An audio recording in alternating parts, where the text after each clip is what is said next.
Well, good evening. It's really great to see so many of you here, and I want to thank you really from my heart for braving the weather to join us for what I know will be a really special evening. My name is Carol Quillen, and it's my privilege to serve as president of Davidson College. And for those of you whom I haven't seen yet after the break, welcome back. We're really glad, especially to our students, we're really glad you guys are back. It is too quiet when you're gone.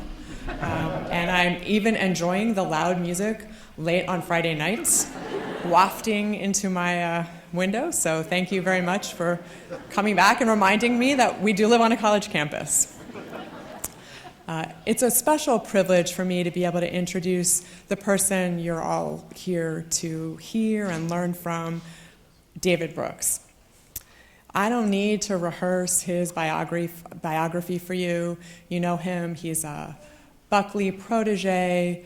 He's been a crime reporter, international correspondent, op-ed writer, pretty good writer generally, and probably what's most important right now, he's one of the very few public intellectuals whose words are heard and respected across much of the political spectrum. And for that, I personally am deeply grateful. David is also my friend. We share the bond that I know our students feel here at Davidson, in that we went to the same undergraduate institution. We like to say we were college classmates, though we didn't actually know each other while we were in college, something I might add that would not happen here at Davidson. But we share, I think, a certain bond that comes from that common experience. And what I think doesn't necessarily always come through in David's public persona is his genuine warmth, his willingness to be vulnerable, and the ways in which he expansively seeks to understand the full range of the human experience in an effort to help all of us lead a fully human, meaningful life. And as by way of introduction, I'd just like to read a few words that David himself wrote just a few days ago in the New York Times. The liberal democratic moral order stands for the idea that souls are formed in freedom and not in servility, in expansiveness, not in stagnation. It stands for the idea that our covenantal institutions, like family, faith, tradition, and community, orient us towards higher loves and common dreams that we then pursue in the great gymnasium of liberty. Please help me in welcoming David Brooks.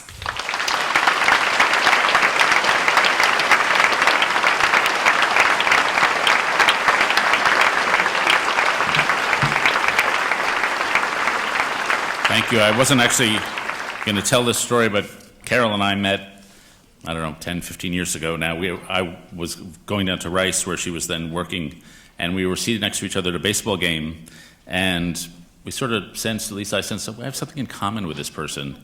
Couldn't quite figure out what it was. Where are you from? She's from Delaware, and don't really know anybody in Delaware. Finally, I said, well, what college did you go to? Oh, University of Chicago. Oh, so did I. What year? Well, I graduated in '83. Oh, well, so did I. What was your major? American history. Oh, so was I. Who was your senior advisor? A guy named Neil Harris. So was I.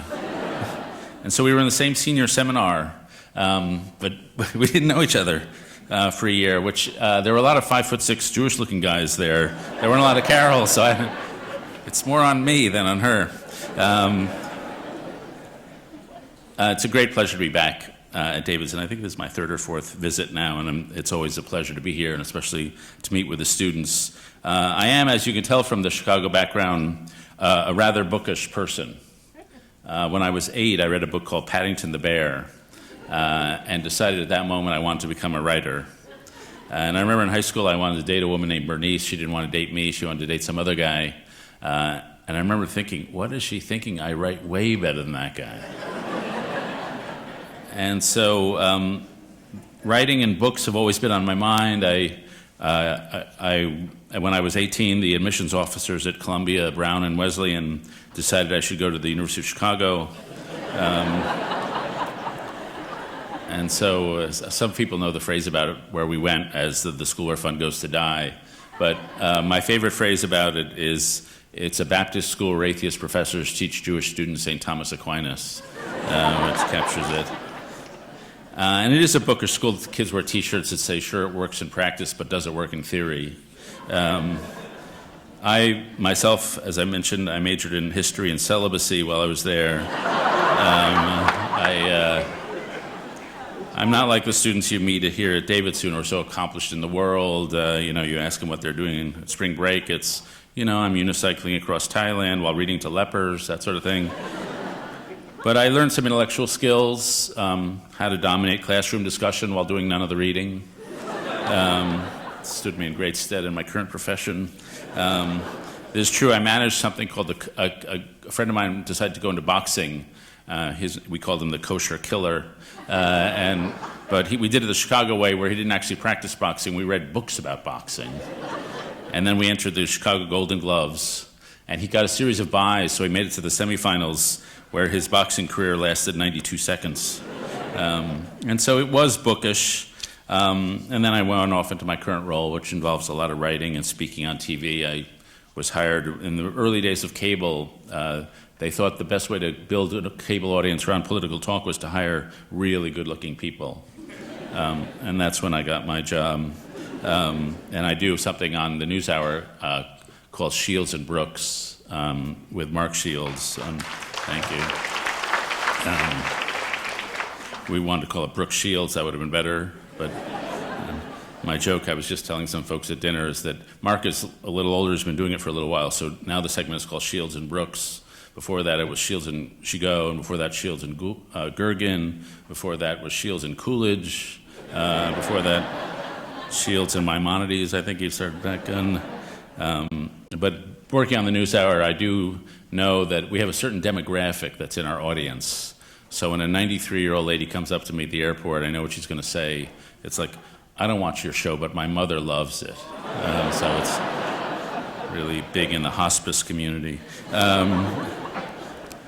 And then I got hired to be a conservative columnist at the New York Times, which is a job I liken to being chief rabbi at Mecca, which is not a lot of company there. And so it's a job that involves a lot of reading, and a lot of writing, a fair bit of solitude, and a lot where you got to develop a reputation for being smart. I actually ran across something the other week. A woman named Sarah Cooper wrote something, How to Appear Smart at Meetings, which I found very useful. If somebody mentions a percentage, she wrote, turn it into a fraction. So if they say, oh, that's 25%, you pause and say, oh, 1 in 4. That seems really smart. Draw meaningless Venn diagrams, like the present, the past, the future, and then you say, we want to be right in the sweet spot in the middle, in the present. Halfway through any PowerPoint presentation, just pause and say, can you go back a slide, and then write something down mysteriously. Seem like you're thinking more deeply. And so appearing smart is part of the job that a lot of us are involved in. As I get older, I think I like to think I'm not just a brain. I try to get a little more spiritual, a little more feminine. I'm the only man in America who finished that book, Eat, Pray, Love. I was actually lactating on page 123 by then. And then I wrote a book about emotion called The Social Animal. And my friends joked when I wrote that book, it was like Gandhi writing a book about gluttony, because I'm not my natural thing. And then more recently, I wrote a book on character called The Road to Character. And in the course of that book, I learned that writing a book on character doesn't give you good character, and even reading a book on character doesn't give you good character. But buying a book on character does actually give you good character. And so I've tried to emphasize so far the headiness, the brainy aspect of what I do. But one of the things I want to argue as a precursor to what I really want to say is that in my view, the rational brain is the third most important part of our consciousness. And that the first is the desiring heart. We're not primarily thinking creatures, we're primarily desiring creatures. And I read about a guy recently who bought a house which had a bamboo stand by the driveway in the front yard. He hated bamboo, so he chopped down all the bamboo trees, he dug out all the roots, he chopped up all the ground, he put plant poison in the hole, he covered the poison over with gravel, and he covered the gravel over with cement. And 2 years later, a little bamboo shoot shoots up through the cement. And I think we sort of all have that in ourselves. We all have this desire, this yearning that keeps us moving. And primarily, it's a desire for love and for connection. That it's the connection with other people that actually wires the brain together when we're young. In 1945, a woman studied orphanages in Nevada, I think, where they wanted to keep the kids free from germs and disease. So they fed them and they gave them outstanding medical care, but they didn't touch the babies because they wanted to keep them clean and germ-free. And by the age 2, 37% of the babies had died. And they stopped naming the kids because they were dying at such great rates. It's actual affectionate touch and the emotional touch that wires the fibers of the brain together. We survive by that kind of intimacy. The Grant study is the greatest longitudinal study ever done in America. About a bunch of guys who went to Harvard in the 1940s, they studied them all through life. And the men who had no deep love in their homes were 3 times more likely to suffer from mental illness, 2.5 times more likely to suffer from dementia. They made 50% less money over the course of their careers. The number one predictor of success in that study was not IQ, it was emotion in the home. And similarly, I saw a study of men who rose to success as army soldiers in World War II. And the thing that correlated to success in the army, again, was not IQ, was not physical courage, was not socioeconomic status, it was relationship with mother. And those who had received a love and flood of love from their mom could give it to their men, and they were good officers. And so we're propelled by our lives by this desire to unity, to escape the prison of the self and be joined with other people. It's a kind of feeling that was well captured in a book called Captain Corelli's Mandolin, written by Louis de Bernier. Early in the book, he's got an old guy who's talking to his daughter about his relationship with his late wife. And he says this, Love itself is what is left over when being in love is burned away. And this is both an art and a fortunate accident. Your mother and I had it. We had roots that grew toward each other underground, and when all the pretty blossoms had fallen from our branches, we discovered that we were one tree and not two.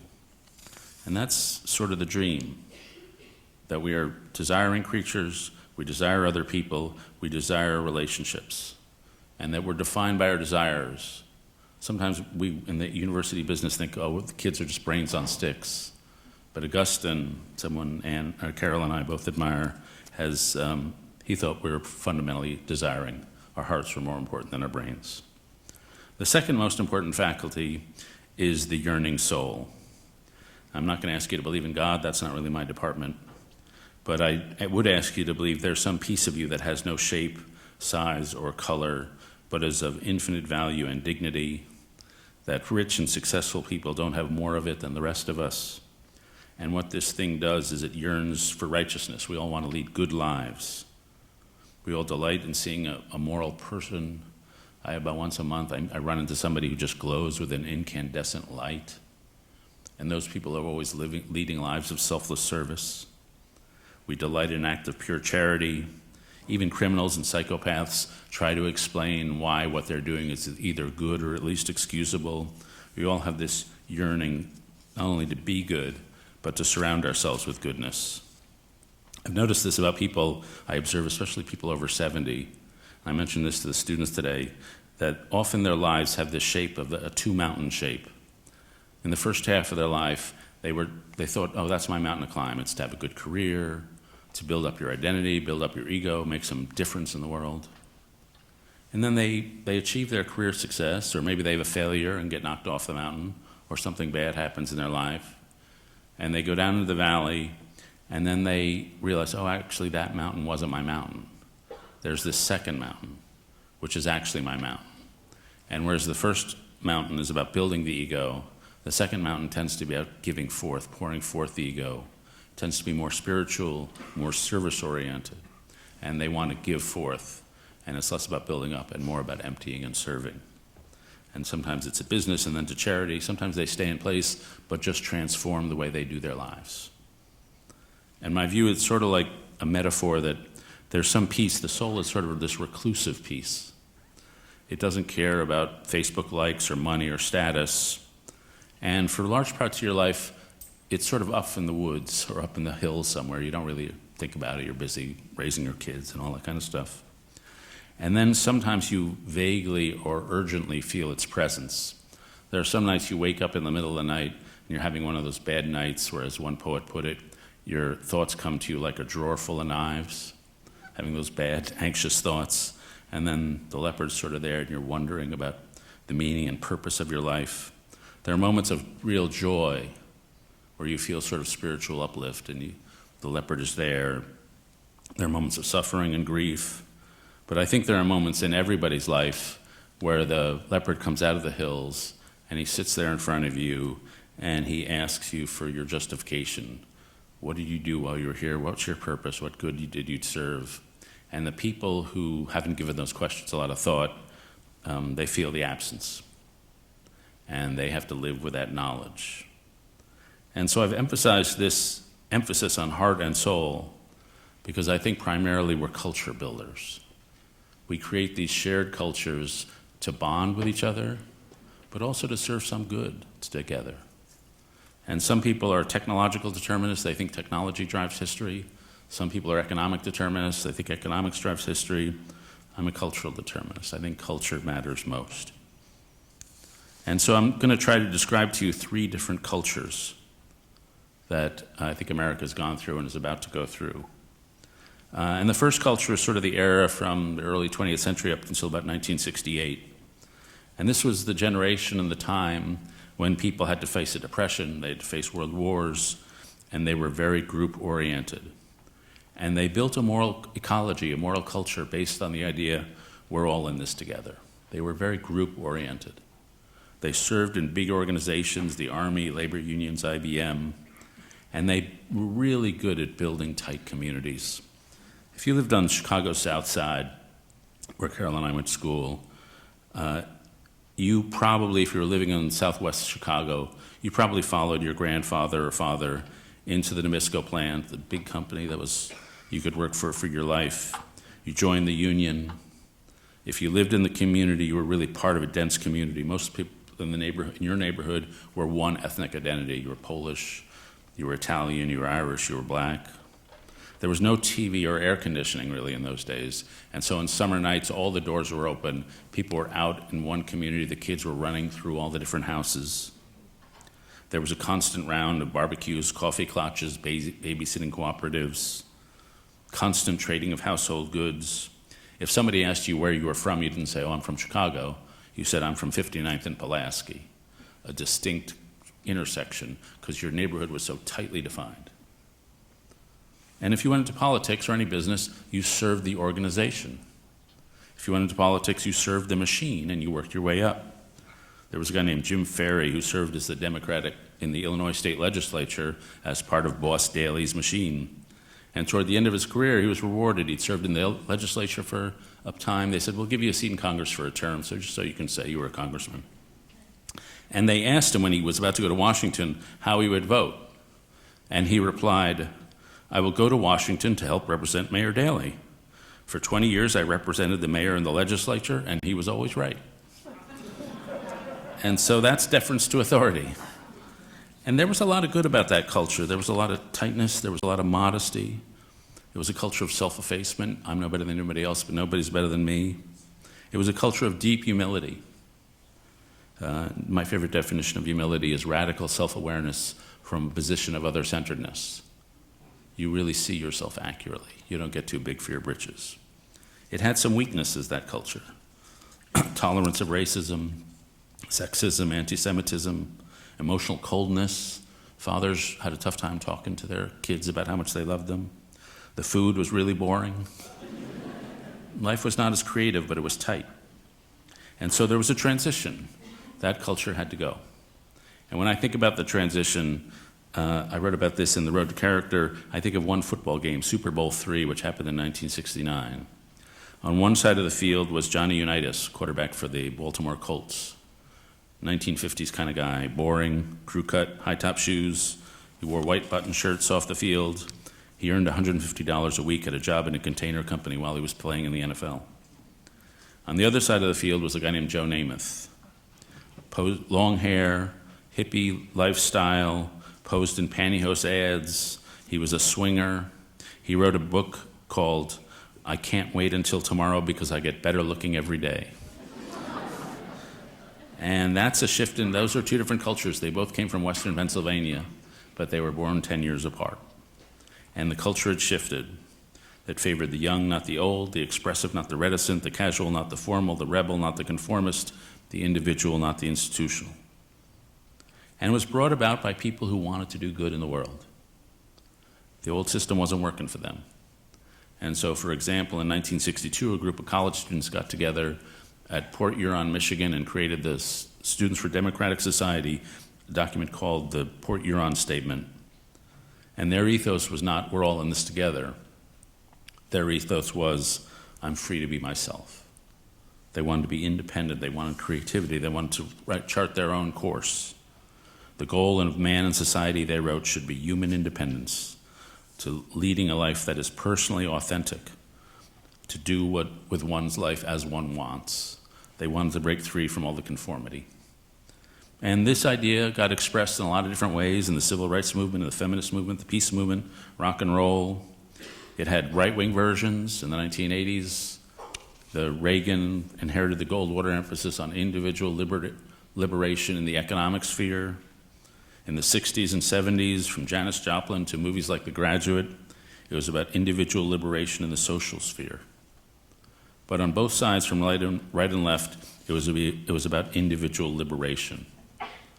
And this was a new culture. And it solved the problems of the day. My instinct is that cultures generally move forward, but not in a steady line. They have what one historian called a ratchet, hatchet, pivot, ratchet pattern. People ratchet up as they discover a new culture. It solves the problem of their time, and it lasts for a little while. But then it sort of gets outdated, and so they have to tear it apart. They have to hatchet it up, to cut it apart. Then they pivot, and they create a new ratchet. And that's sort of how culture moves forward. And that I'm Free to Be Myself, created a lot of good things. Civil rights movement, feminism, we became a much looser and creative nation. I don't think we could have had Silicon Valley and the information age economy without an individualist ethos. It created the age of what I called in one book called the Bobos, people with 60s values and 90s money. These are people who, they shop in progressive grocery stores like Trader Joe's and Whole Foods, where all the cashiers look like they're on loan from Amnesty International. You've been to those stores. I just said that in that book, my favorite part is the snack food section in those stores, because they couldn't have pretzels and potato chips. That's not morally enlightened enough. And so they have these seaweed-based snacks, like what we bought, veggie booty with kale, which is like for kids who come home and say, Mom, I want a snack that'll help prevent colorectal cancer. Do you have one of those? So the Bobos like the sort of textured, nubby fabrics that looked like they were on some Peruvian donkey. In that culture, you could spend a lot of money on any room formerly used by the servants. So like a $350 coffee maker seemed absolutely normal. And it was a shift in the culture. And we're living at the tail end of that culture. And the downsides of this individualistic culture are evident today. A friend of mine is an NYU social psychologist named Jonathan Haidt. He says, imagine a bunch of kids holding a pole, one kid holding the pole, the rest holding each other by the arm, and they're running around the pole, swirling around it. The faster they run, the more the pressure on their hands and their grips, and finally it all just blows apart and the chain blows apart because they can't hold on to each other anymore. And he says that's what's happened in America. That you have 50 or 60 years of excessive individualism, you're going to break apart. And to me, the primary challenge we face as a country and the primary challenge that students at Davidson will face in the course of their lives is a crisis of social solidarity, a crisis of loneliness, society that is no longer cohesive enough. In 1980, 20% of Americans reported feeling lonely. Now twice as many do. 35% of people over 45 are chronically lonely. A generation ago, only 8% of Americans lived alone. Now nearly 30% do. In 1970, married couples entertained friends in their home on average 15 times a year. Now they do it about 8 times a year. Only 8% of Americans report having an important conversation with their neighbors. Fertility rates are down. More American households now have dogs than have children. The fastest growing religious party is unaffiliated. The fastest growing religious movement is unaffiliated. We've seen a rise in suicide rates since 1999, so 25% more people die from suicide than car crashes, and suicide is just a proxy for loneliness. We've seen rises in depression rates, rises in mental health problems, rises in drug addiction and opiate addiction, which are just slow motion forms of suicide. There's been a spread of distrust. If you ask people a generation ago, do you trust most of the people around you? 60% of people would say, yeah, I trust people around me. Now 32% say that, and among millennials, it's only 19%. There's been a loss of national confidence. If you ask people a generation ago, do you think America is the greatest nation on earth? 50% said yes. Now that's down to 32% among millennials. And so we've just seen this fragmentation. And with this fragmentation breeds alienation. People feel the institutions of society are remote, cut off. The most important statistic in polling for politics is, do you trust government to do the right thing most of the time? In that earlier culture, the we're in this together culture, 80% of Americans, decade after decade, said, yes, I trust government to do the right thing most of the time. Now it's about 20% who say that. Widening inequality, I don't have to tell you about that. Rising polarization. And then finally, I think the crisis is as much a crisis of meaning as a crisis of anything else. The ethos of individualism asks all of us to come up with our own purpose and our own meaning in life. Just as Anthony Kennedy put it famously, at the heart of liberty is the right to define one's own concept of existence, of meaning, one's own answer to the mystery of life. How's that for a homework assignment? to find your own concept of existence, your own concept of meaning, your own answer to the mystery of life. If your name is Nietzsche, maybe you can do that. The rest of us have trouble.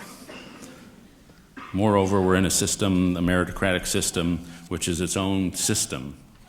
And in the Bird Character book, my complaint against the meritocracy, good though it is in many ways, is that it encourages us to think about the resume virtues, the thing that make us good at our job, and causes us to be so busy that we tend to be inarticulate about the eulogy virtues, the things they say about us after we're dead, whether we're honest, courageous, capable of great love. You begin to think about yourself differently. In a meritocracy, you're not a soul to be elevated, you're a set of skills to be maximized. And it's like Marxism, but we are our own exploiters. Our own labor is what we're exploiting. And so what happens, and I see this with my students, is they graduate from college, they drift or have a failure, and then they really go through a tough time in their 20s. And I've come to expect the calls, and I call it the telos crisis. Telos is a sense of purpose. And Nietzsche said, "He who has a why to live for can endure anyhow. He who has a why to live for can endure anyhow." If you know why you're doing it, when you get setbacks, you can soldier through them. But if you don't know why you're doing it, you get a setback, you really fall apart. And so we haven't, for a lot of the students and a lot of young people who are drifting in their 20s of all different social classes, they don't yet know what their purpose is, and they've been asked to come up with it on their own. And it's not their fault. It's because we have given them no moral ecology on how to answer those big questions. I go to a lot of commencement speeches and have been known to give a few, and they're sort of things to look at and study because they are sort of the epitome of the moral culture of the day. Colleges and universities hire successful people to come give graduates talks on how career success really doesn't matter. And if you actually look at them, I always say when I give a commencement talk, I hope this happens at Davidson, I always say when you come up and get your degree, go up to the college president and tip him or her 10 or 20 bucks, just to show she did a good job. I mean, they never do that. But when you look at the addresses, you see how useless they are to the students that are actually graduating into the world by and large. The students are graduating from the most supervised childhoods in human history, and they're about to be spit out into the most unsupervised phase in human history, a modern 23, 24-year-old. They're looking for a place to plant themselves. What vocation do I do? What do I commit my life to? What do I dedicate myself to? They're looking for grounds to plant themselves in. And we give them the whole freedom gospel the last 50 years. Your purpose is to be free. Freedom is happiness. Keep your options open, explore. That doesn't help them solve the essential problem they're faced with. They're drowning in freedom. They don't know what to do their freedom for. What path is their path? So we give them the next empty box, the empty box of possibilities. The future is unlimited. You can do anything you want, set your mind to. The journey is the destination. Take risks. This, too, is entirely useless to them. When someone is trapped in uncertainty, it doesn't help to be told your options are limitless. So then they ask, well, what's the sources of authority? Where can I find wisdom?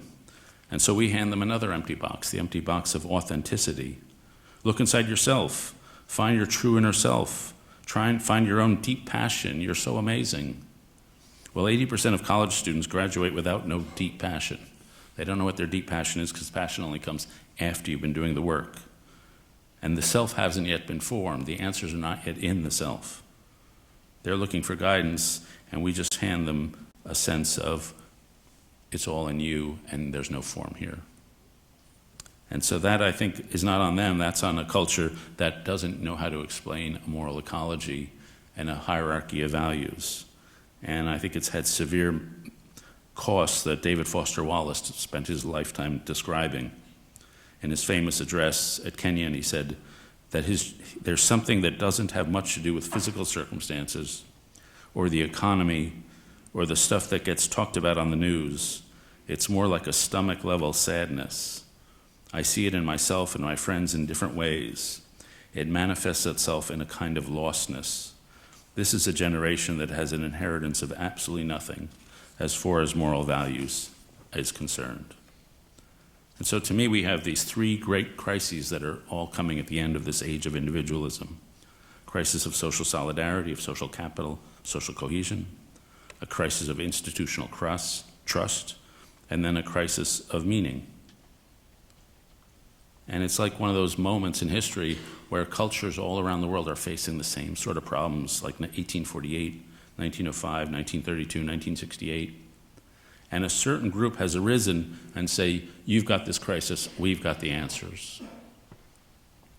They say the answers to the excesses of individualism are tribalism and populism. And in their theory, we should move from we're all in this together to I'm free to be myself to return to tribe. And the populists understood that the normal debates, and that I'm talking about Donald Trump, I'm talking about people around the world, and as well as some of the identity tribalists in the multicultural community, that we're no longer having debates about the size of government. They understood that quickly. We're having debates about what is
at the national level. We're not good spouses to our country. And somehow expanding those community healers up to the national level is somehow a part of the healing. And it's not a great mystery. We've seen how it's done. I spoke to the students today about Abraham Lincoln and the second inaugural. It could have been a moment of great chest thumping. Instead, he said it was a moment of just binding and redemption and reconciliation. He didn't say the slavery was a Southern institution. He said it was an American institution. In the speech, the key words are us, we, all. We all didn't expect this conflict. We all thought it would go easier. We're all being punished. We must act with malice toward none, charity to all, firmness in the right as God gives us to see the right. And so what you see is the possibility of national rehealing, and national rehealing around the theme of redemption. And to me, that is the thing that's not only good for a country, it's good for a people, and it's good for each of us. Because the beauty of commitment, and the thing we're missing in a culture of individualism, is moral joy, those incandescent people. I don't know how many of you, I'm sure everybody in this room has had moments where they just felt overawed by joy. I had a moment, I was coming home from the NewsHour about 10 years ago, and I've described this many times. I was pulling into my driveway. It was like 7:30 at night on a summer afternoon or summer evening. It was light still out. Pull into the driveway, and it sort of wrapped around the house so I could see into the backyard, and I saw light coming, or the sunlight coming through the trees, and for some reason my lawn looked great. And My kids were out there, the three of them, like 12, 9, and 4 at that point, and they were taking one of these supermarket plastic balls and they were kicking it up in the air and they were running across the yard and then tumbling all over each other and just laughing and joyous and giggling. And I just pull into the driveway and I get confronted by this tableau of perfect family happiness.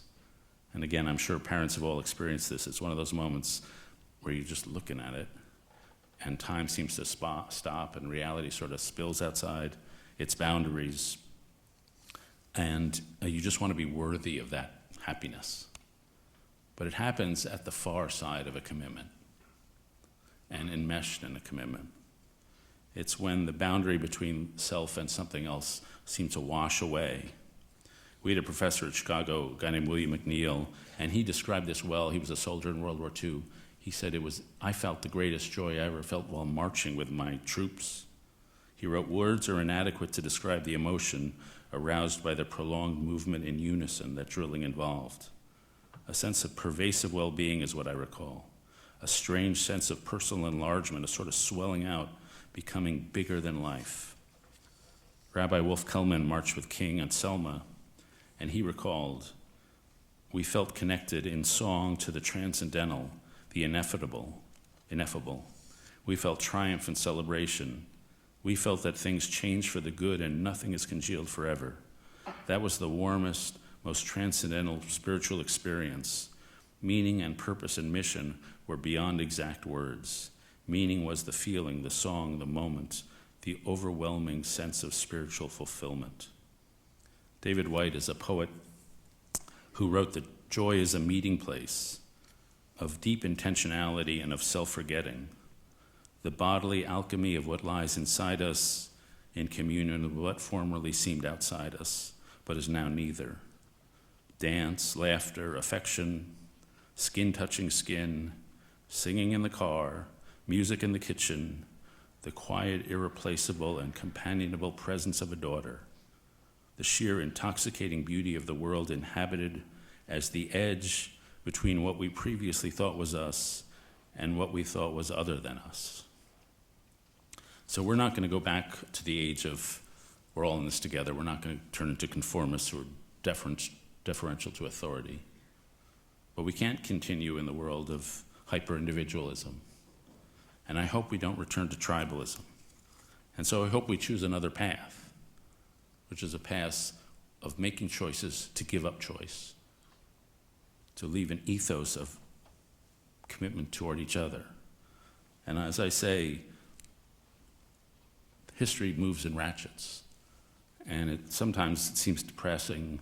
It's awful sometimes to cover politics all the time. But never lose faith in human ingenuity that we will make a cultural leap if we choose to. Thank you.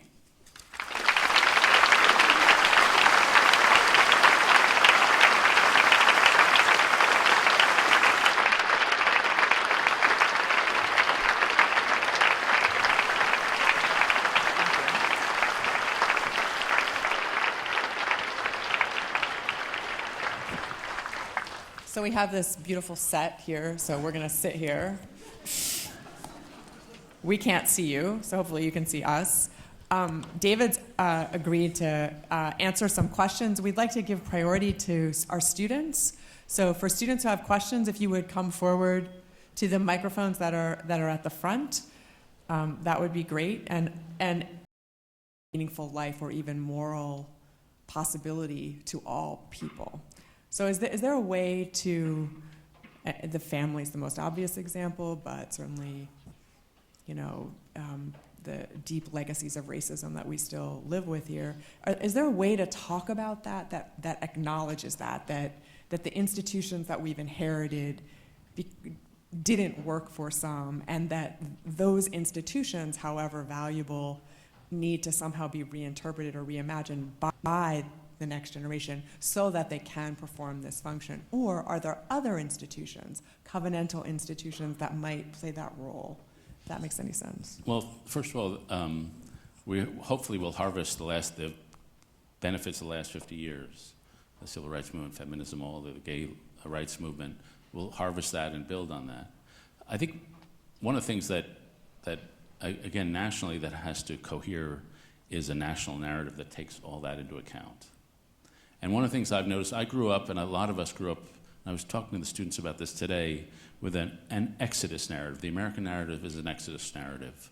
We left oppression, we crossed the ocean, we came to the promised land. And that was what the Puritans, that was their story. For a lot of us who came from immigrant backgrounds, that was our story. We could buy into that story. For the civil rights movement, Martin Luther King talked more about exodus than just about anything else. The founding fathers, Benjamin Franklin and Madison, wanted to have the Great Seal of the United States be Moses.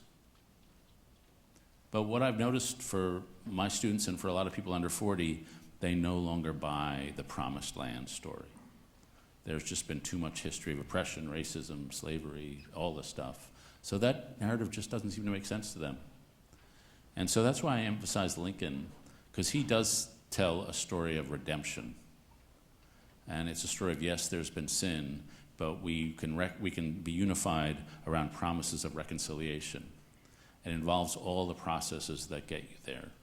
And so a process of confession, a process of penitence, a process of forgiveness, a process of reconciliation. There are all the steps along the way. And that's maybe for this generation, that's just a more compelling national narrative.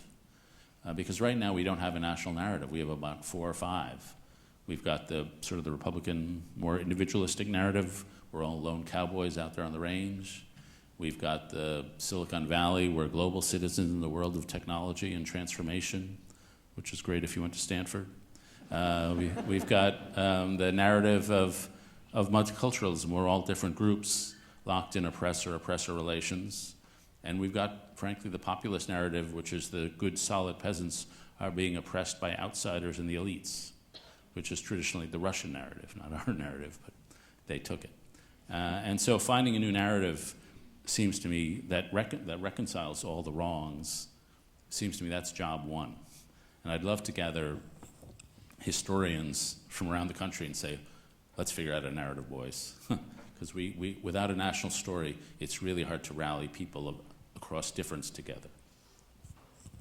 That's so. Well, I want to make sure. So, are there? I can't see. So, are there questions? Does someone have a question here? Like at this? Okay.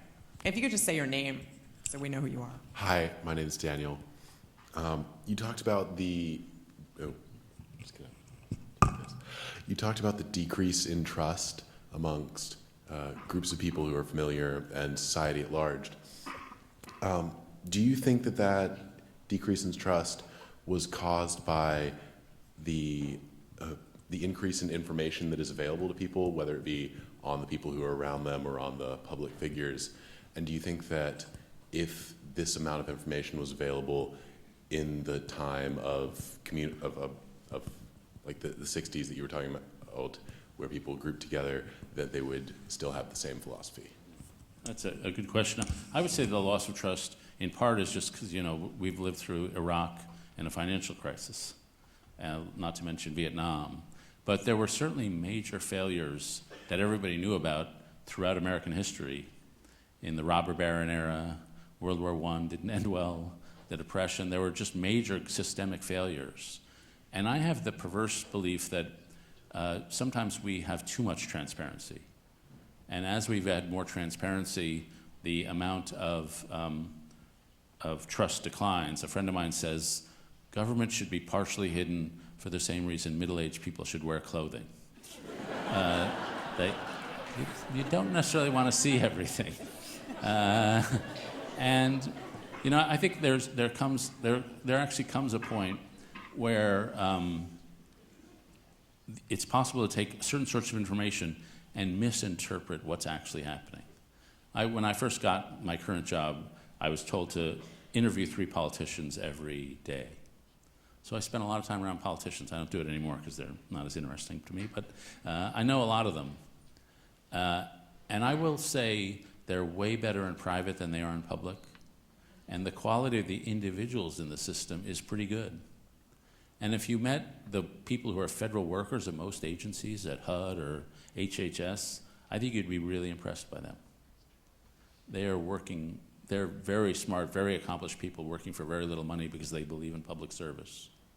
All these good people are caught in a rotten system, but it's not like learning more about them gives you less faith in democracy. I would say learning more gives you more faith as you meet the people.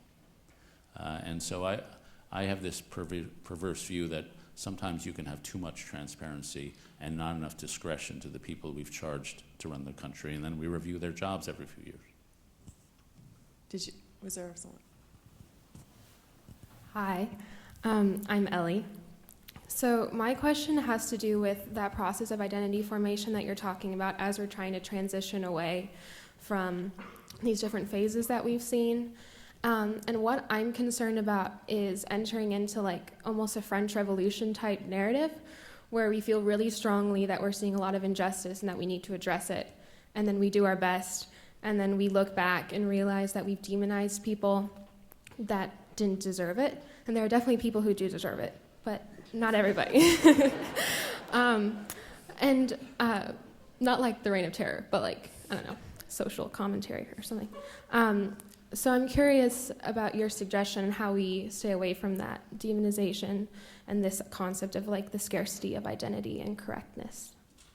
So when we were freshmen at the University of Chicago, I was assigned a book called The Reflections on the Revolution in France by Edmund Burke, and I hated that book. And I wrote 5 or 6 papers on what a complete moron Edmund Burke was. And so, of course, now it's the big book in my life. And it set off something in me. But I think he points us to the way. And what it is a tradition of, first of all, epistemological modesty. Epistemology is a study of what we can know, and modesty is modesty. That you're just modest about what you think you can know. And the revolutionaries who were fighting injustice were not modest. Second, a sense of moderation. And moderation is not being mushy in the middle. Moderation is thinking that most big public issues are competitions between partial truths. That the right the individualists have one side, the collectivists have another. In terror policy, it's security versus freedom. It's often achievement versus equality. There's these trade-offs. The world doesn't fit together neatly. You got to balance. And that balanced attitude prevents you from becoming a zealot. A third attitude is that politics is a limited activity. Samuel Johnson said, of all the things that human hearts endure, how few are those that kings can cause and cure. The things that really matter in life are our relationships, our character, our philosophy, the things that are precious in everyday life. Politics matters. I spend a lot of time in politics, but it's not the most important thing in life. And if you hang your hopes on transformational lift up of your soul on politics, you're hanging on a realm that wasn't meant to bear that burden, and you'll turn it into a sort of fanaticism. Another belief of a moderate is that creativity is syncretistic. That when you want to have something really creative, take something from this side and something from that side and jam it together. Not all from one side and not all from the other. And so if you have those humble breaks and those attitudes, then you can fight injustice. And Burke believed you should do change constantly, but incrementally. Like he said, you're operating on your own father. Be careful. But do it. But don't go in for the kind of zealotry. And to me, I'm sure we've all noticed this, how you believe something is often more important than what you believe. Do you believe with fanaticism, or do you say, well, I need the person on the other side because they're going to correct me from my own weaknesses. And I know that I need those who disagree with me, or else I'm worse off. And if you have that sense of moderation, then you can fight injustice without turning into a fanatic yourself. Is there a question over here? Hi, my name is Michael. In your talk, you mentioned this sort of burden of existentialism that, we're weighted with determining our own meaning, and that might be all right for someone like Nietzsche. And I think what that speaks to is this sort of, desire to throw away this, gift we've been given and sort of, just push it all into these, intellectual elite, these, great leaders sort of types. I think maybe you could see that in our current state of politics. Congress was designed to be the more powerful state of government and wasn't supposed to be, the president pushing legislation through, but we should be excited about our senators. But I think really the mass culture will get much more excited about a presidential election than a senatorial election for the very reason of it's just, more exciting naturally. It appeals to a more base desire to fight for this great leader. So if we do move along that path where we transform back into this, we let these great people lead us and we throw away this, gift or burden of self-determination. Do you think that's a good solution? Do you think that would lead to a productive society, or do you think that's likely at all? Yeah. Well, my instinct, it's an infantilizing solution. That, there is the hunger around the world for a strong man, and they ask these polls, I don't have the numbers at my fingertips, should the president have to worry about parliamentary niceties? And large numbers of people say, no, he shouldn't, we should just get things done. And one of the beauties of democracy, and this is this column I wrote on John Stuart Mill, the beauty of democracy, it invests infinite dignity in each individual and believes in their individual dignity, and their individual dignity to screw up or whatever, but it believes that the strenuous life is one you've taken control of yourself. And so it is interesting to me that many people have made this point before, that an era of extreme individualism at its extreme ends always leads to tribalism and complete crushing of the individual. Because when people are naked and alone, they eventually just grab onto whatever. And so what you lose is any sense of an actual lived life, because you just blindly defer to authority. One of the things that colleges can do, we were blessed to go to when we did and where we did. Well, we went to a place where there were still some of the old German refugees, and Carol had one of the great teachers, and they, as Carol has said, they believed they had the keys to the kingdom. These great books that we studied contained the wisdom of how to lead a life. And I don't remember a lot of what they told us, but I remember the fervor with which they believed this, that serious study and serious thinking. You could really elevate your life. I have a natural tendency towards shallowness. It was hard to be as shallow after they preached this into you. The second thing they did was they said, you're part of a great procession. You're just a little unworthy peon in this great procession, but you're in the procession. And so they allowed us entry into that. The third thing they did is they taught us how to see. I have a favorite quote from John Ruskin, which I'm going to mangle, which is something like, the longer I live, the more I realize that the great talent is to see something and to describe what you saw in a plain way. 1,000 can talk for one who can think, but 1,000,000 can think for one who can see. And one of the purposes of going to school is to encounter people who can really see well and describe it clearly. You read a George Eliot novel, a Jane Austen novel, Tolstoy, George Orwell. They just were so good at seeing. And so these skills, these intellectual virtues have to be cultivated, and that's what schools like this are for, but they can easily be forgotten. And I will say, I told the students today that one of the tragedies is, I'm going to offend the older people in the audience. I said, 60 or 70% of you will be more boring at age 32 than you are right now. Because you can fall into a rut. People fall into ruts. And the second thing I've noticed is I was teaching undergrads, and I would assign them an essay by Isaiah Berlin. And then as a hobby, some friends and I were leading seminars in New York among young professionals at 35. And the students, I could assign them things, and they could breeze right through them. They really got the essays. They liked them. They could talk intelligently. And then with the 35, 40-year-olds, they would say, this was really hard. I couldn't really understand it. It's like, what happened? You went to these same schools, and you could do it when you were 21. Why can't you do it when you're 40? And there's like an atrophying that we have to worry about somehow. Well, That was rambling. I apologize. Thank you. Is there a question over here? My name's Brian, and I'm a member of a dying breed, which is mainline Protestants. So as you talked in your speech today about Ruth and Naomi, and I instantly had these thoughts of the stories I had grown up with, I thought about my 3 roommates who are Buddhist, atheist, and agnostic, respectively. And so I realized in today's society, the civic religion that we kind of grew up with is kind of fading away, especially as we have the people who are these unaffiliated religious individuals. And so then I see on the left, there's kind of these 2 different approaches where you have William Barber here in North Carolina who's really pushing for a return to a religious fervor on the left, and then other people who are moving away from that. I just wanted to see what you thought about how those 2 interact. Well, I do think, well, we're here at a Presbyterian school, so I should be careful what I say, but I do think the decline of mainline Protestantism was a great tragedy. And that mainline Protestantism held the country together, not in a religious sense, but many of the people who were mainline Protestants had a civic creed. And I went to a school, an Episcopal school called Grace Church School in New York, when I was a kid, I was in the choir. And because it's New York, 40% of us were Jewish in the choir. And so we would sing the hymns, but to square it with our religion, we wouldn't sing the word Jesus. And so the volume would just drop down, and then we'd come up and... But people like Reinhold Niebuhr, and even Catholic Fulton Sheen, the great theologians of the 40s and 50s took a lot of religious wisdom and they presented it to the wider culture, and that it unified the whole country. And in my view, a lot of mainline Protestant sects lost faith in their own religion, and they became declining parts of the country, and you had the rise of evangelism, the rise of everything else. And maybe that had to happen as we became a more diverse society, but we're still trying to fill in the gaps.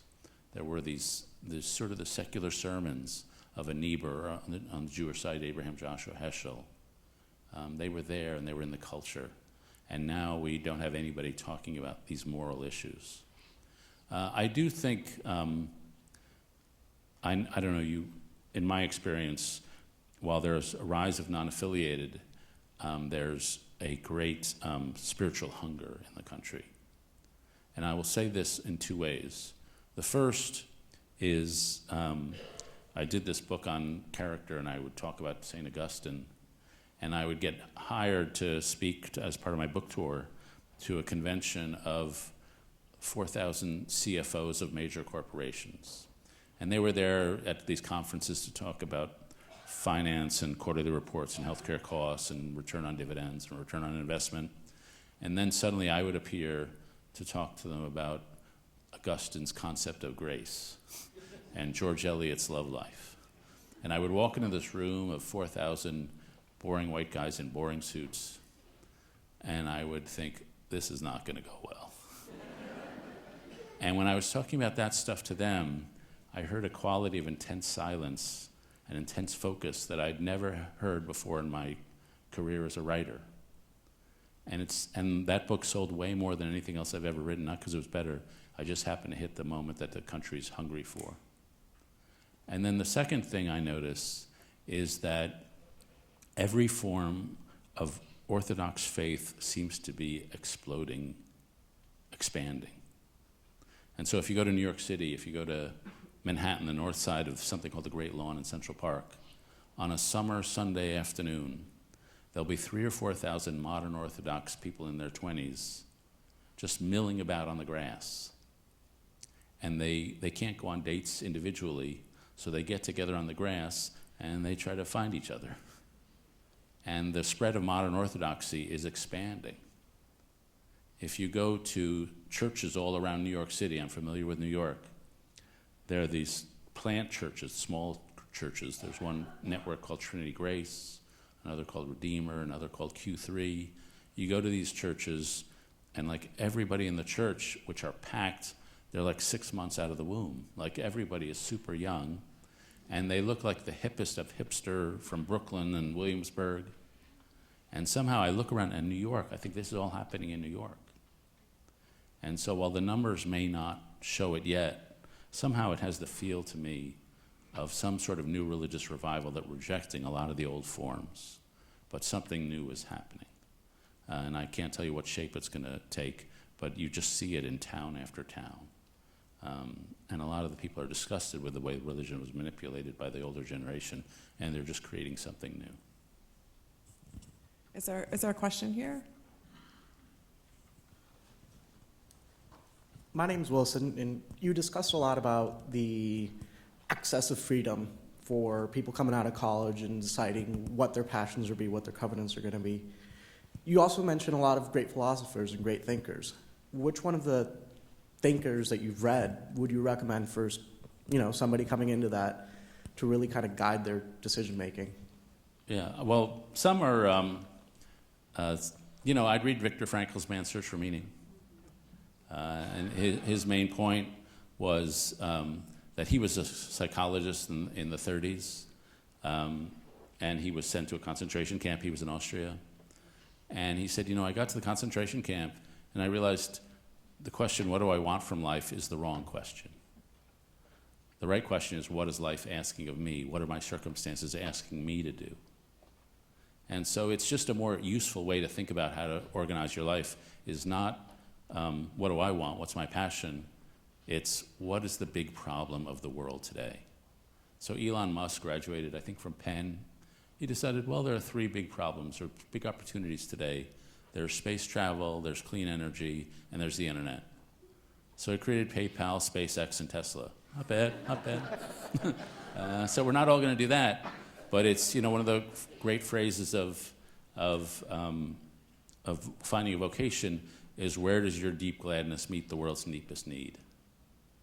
And so finding what's the big problem in my day is just a good question to ask, and Frankl really focuses you on that.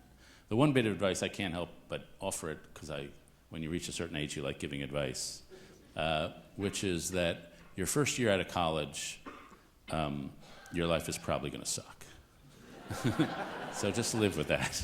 Because when you're here, you're in a great community, everybody likes you, your social life is right in front of you, these great people are afraid to give you A's. But then you get out, no one cares. And everybody on the other side of the job interview, they have that Kanye West attitude. There's a million of you, there's only one of me. And so you have to face that. So what you should do, and this is not my thought, but a friend of mine had this thought. What you should do, your only job your first year out, is to widen your horizon of risk. You do something completely crazy, and forever after, you'll say, I could do something crazy. And your horizon of risk forever after will be here. And the person who gave me this advice, she got out of college, tried to get into Teach for America, didn't get it, so she Googled teach abroad. Some guy from Korea wrote to her and said, yeah, I've got a job, do you want to be a teacher here in Korea, teach English? So she told her parents there was some big official program, but it was just a guy in Korea. So they get her a plane ticket, she lands at Seoul or wherever, they fly to a little regional airport, and she gets to the airport, she lands at 10 at night, and there's nobody there to greet her. She doesn't speak any Korean, she has no Korean money, she has nothing. And so she's sitting there out on the bench, and the airport closes. There's one other person sitting on the bench with her, a monk. He gets up and leaves. They turn out the lights. At 3 or 4 a.m., a van pulls up with 5 Korean guys, and they say, are you our teacher? And she says, yeah. And they say, get in the van.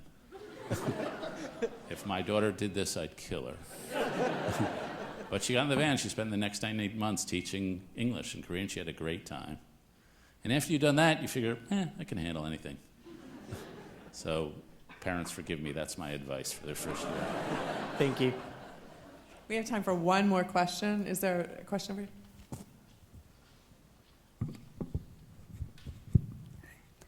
Hi, my name is Abby, and I'm coming away from this speech inspired. But I know that this is only the beginning of the semester, and a lot of times inspiration and then a drive to do something often comes in waves. So do you have any insight or advice for how we can maintain this passion or this inspiration that we get from this? Well, the only thing I'd say is history offers plenty of examples of people who did gather together and change history. The SDS, believe me, I'm politically as far away from the SDS as it's possible to be. But I'm sort of inspired by what they did. First thing, they focused on a discrete issue. It was 1962, they said, what problem isn't being addressed enough? Racism in the North. Everybody assumed racism was a Southern issue, but Chicago was free of it. And that, of course, was the furthest thing from the truth. So they picked a discrete issue. And then they picked a phrase that they thought was the way society should be organized. And that phrase was deliberative democracy. That was the anchor they hung everything around. And then they realized the key thing is that a movement, really, it's wrong to separate the personal from the political.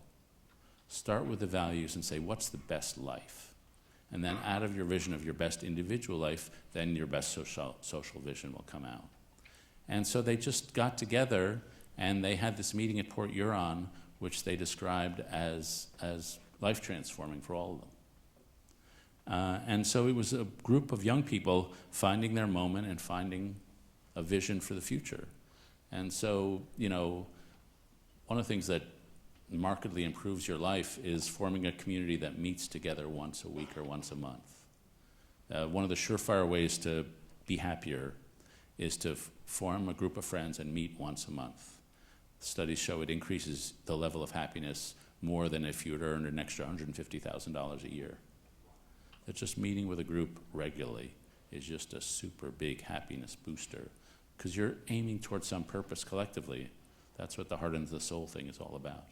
So the one thing that Port Huron didn't do, or they did a little, but what Occupy didn't do, is they didn't believe in institutions and hierarchy. And if you want to start something, you can do that as an individual, but if you want to keep something going, it takes an institution.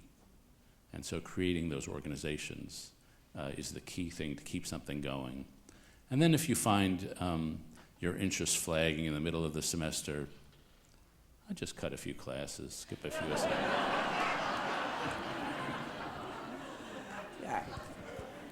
Yeah. I don't know. I mean, I have often given that advice, although students look at me skeptically and the faculty aren't crazy about that advice. I want to share with you, before I ask you to join me in thanking David, just a sense that there's a lot of examples around us of individuals and groups whose outward motivation seems to be dislike or criticism or hatred. And what you hear, I think, coming from David, and certainly this is something that I would take away from Augustine, is that there's much more power in acting out of love for the world with all its flaws, out of love and concern for people whose lives could be better, out of a love and desire for the kind of connection that hate completely blocks off.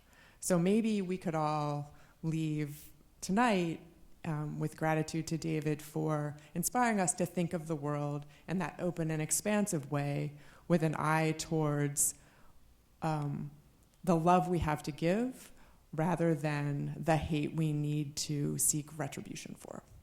Please join me in thanking David for this.